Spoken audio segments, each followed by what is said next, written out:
नमस्कार दोस्तों, online classes में आपका स्वागत है। उत्तराखंड की जिला सीरीज में आज हम बागेश्वर जिला को लेके आए हैं और बागेश्वर के इम्पोर्टेंट फैक्ट्स को देखेंगे। तो बागेश्वर 1997। बागेश्वर या बागनाथ अल्मोड़ा से 90 किलोमीटर दूर मध्य हिमालय घाटी में बसा हुआ है और उत्तर काशी का वाराणसी इसको कहते हैं। उत्तर का वाराणसी बागेश्वर को कहते हैं। यहाँ पे शिव जो है वो व्याघ्र यानी कि बाघ का रूप धरकर विचरण करते थे, इसलिए इसका एक नाम व्याघेश्वर भी है। और इसके पूर्वी एवं पश्चिमी भाग में क्रमशः भीलेश्वर और नीलेश्वर पर्वत तथा उत्तरी और दक्षिणी क्षेत्र में सूरज कुंड और अग्निकुंड है। उत्तरी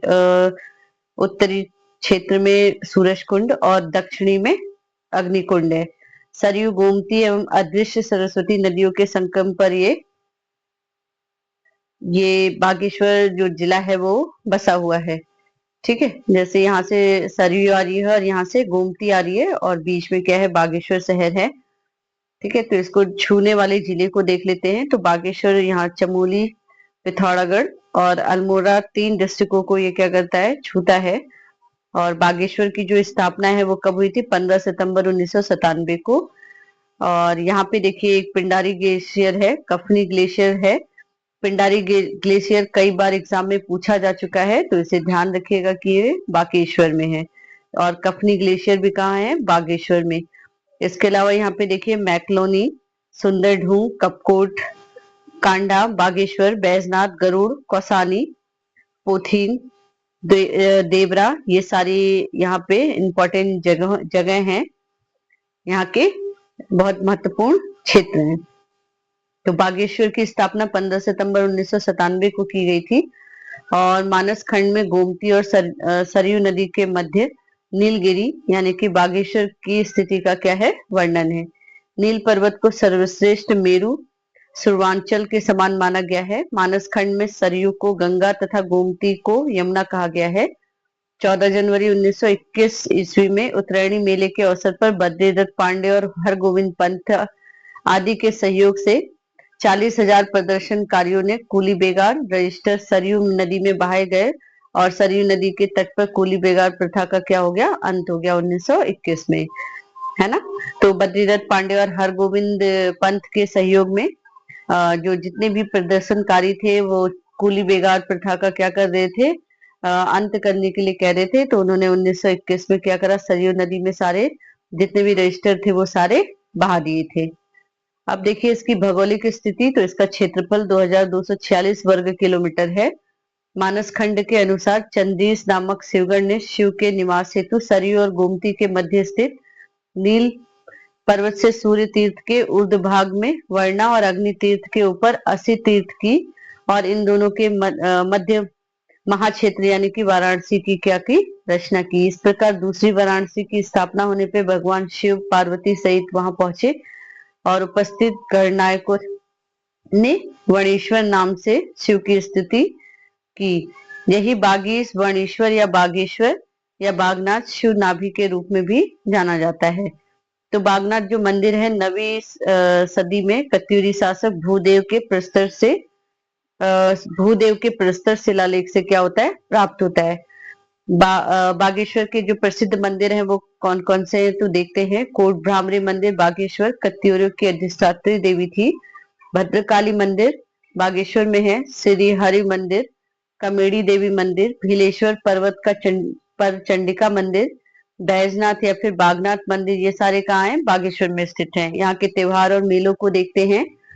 तो मूल नारायण मेला, माँ भद्रकाली मेला, पिनाक का मेला, कोट माई का मेला, बैजनाथ बागेश्वर में क्या है, स्थित है। तो ये सारे मेले कहाँ लगते हैं, बागेश्वर में। उत्तरायणी मेला सरयू नदी के तट पर लगता है बागेश्वर में। इस मेले में जो है, उत्तरायणी मेले में चांचरी नृत्य किया जाता है और कुमाऊं का ये सबसे बड़ा मेला है। प्राचीन में 9 लाख की उत्तरायणी इसको कहा जाता था। 1929 में गांधी जी ने यहाँ स्वराज मंदिर का शिलान्यास किया और उत्तरायणी मेले का जिक्र 1905 के सरमन ओकले ने अपनी पुस्तक होली हिमालय में भी किया है। तो बागेश्वर के इंपॉर्टेंट कुंड और ग्लेशियर को देख लेते हैं। तो सुकुंडा ताल और हच्छीना जलाशय कहाँ है, बागेश्वर में स्थित है। देवी कुंड ठंडे पानी का जलाशय सुंदर ढूंगा में स्थित है। हमने अभी मैप में देखा भी था सुंदर ढूंगा, तो ये देखिए सुंदर ढूंगा। ठीक है। पिंडारी ग्लेशियर राज्य का दूसरा हिमनद है और 30 किलोमीटर तक फैला है। बागेश्वर, चमोली और पिथौरागढ़ 3 जिलों में क्या है, फैला हुआ है। पिंडारी हिमनद में जो है किस लिए प्रसिद्ध है, तो यहाँ पे भोजपत्र के जो वृक्ष है वो पाए जाते हैं। ये देखिए पिंडारी और कफनी ग्लेशियर जो है यहाँ पे, ये देखिए यहाँ पिंडारी ग्लेशियर है और यहाँ कफनी ग्लेशियर है।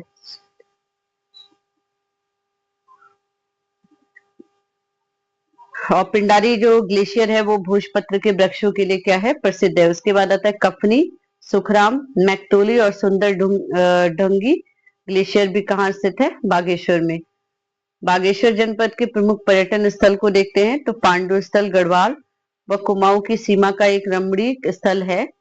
और सास बहू खेत पर्यटन स्थल भी कहाँ है, बागेश्वर में स्थित है। विजयपुर बागेश्वर में व्यू पॉइंट है। और कौसानी, तो कौसानी के बारे में थोड़ा सा देख लेते हैं। कौशिक मुनि की तपस्थली होने के कारण इसको क्या कहा जा गया, कौसानी।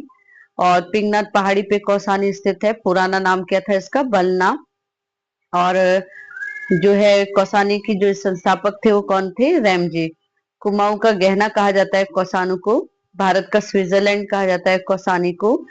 गांधी जी ने कौसानी में अनासक्ति योग पुस्तक लिखी थी और कौसानी में स्थित अनासक्ति आश्रम को गांधी आश्रम भी कहते हैं। गांधी जी की शिष्या सल्ला बहन का जो है लक्ष्मी आश्रम भी कहाँ है, कौसानी में है। और लक्ष्मी आश्रम की स्थापना 1941 में हुई थी। सुमित्रा नंदन पंत की जन्मस्थली कौसानी है। पिनाकेश्वर महादेव मंदिर व भटकोट जो मंदिर है वो कहाँ है, कौसानी में स्थित है। बागेश्वर के अन्य महत्वपूर्ण बिंदु को देख लेते हैं तो उत्तराखंड से जेल जाने वाले प्रथम स्वतंत्र सेनानी मोहन सिंह मेहता बागेश्वर के क्या थे, मूल निवासी थे। और हरिनगरी चाय फैक्ट्री बागेश्वर में है। अनामय आश्रम कौसानी बागेश्वर में है। सेवा नाव नौला बागेश्वर में है। और महरूड़ी कस्तूरी मृग अनुसंधान केंद्र की स्थापना 1977 में की गई थी और ये कहाँ है, बागेश्वर में स्थित है। माश कुमैया बोली गढ़वाल और कुमाऊं की सीमा पर बोली जाती है। और बागेश्वर को उत्तराखंड का नीलगिरी भी कहा जाता है। उत्तराखंड में प्रथम जेल जाने वाले स्वतंत्रता सेनानी महिला जो है वैष्णी देवी कहाँ की है, बागेश्वर की है। कपकोट में एक बार भूकंप आया था। कपकोट कहाँ है, बागेश्वर में है। और 27 जुलाई 1966 ईस्वी को यहाँ भूकंप आया था। और यहाँ पे कपकोट में भूस्खलन भी हुआ था एक बार, लैंड स्लाइडिंग हुई थी 2010 में। तो यहाँ पे हमने बागेश्वर के इम्पोर्टेंट फैक्ट्स को देखा। और नेक्स्ट क्लास में हम एक नेक्स्ट डिस्ट्रिक्ट को लेके आएंगे। और तब तक आप अच्छे से पढ़िए, अच्छे से तैयारी करिए। चैनल को ज्यादा से ज्यादा लाइक करिए, शेयर करिए, सब्सक्राइब करिए। आज के लिए इतना ही, धन्यवाद।